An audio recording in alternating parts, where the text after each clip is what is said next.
আসসালামু আলাইকুম। আজ বিকালে ঘাসের জমি দেখতে আসছিলাম। আজকের পড়ন্ত বিকালের প্রকৃতি দেখে নদীর পাশে বসার লোভ সামলাতে পারলাম না। আসলে প্রকৃতি আমার ভীষণ পছন্দ।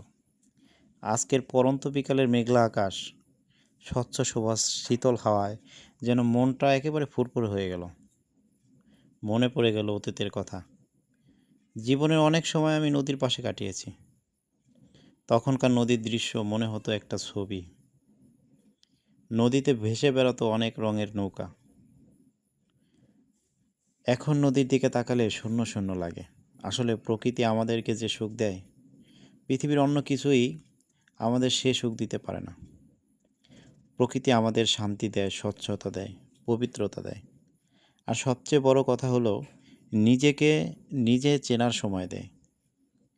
তাই সবার উচিত নিজের জন্য হলেও একটি সময় করে প্রকৃতির কাছে আসা।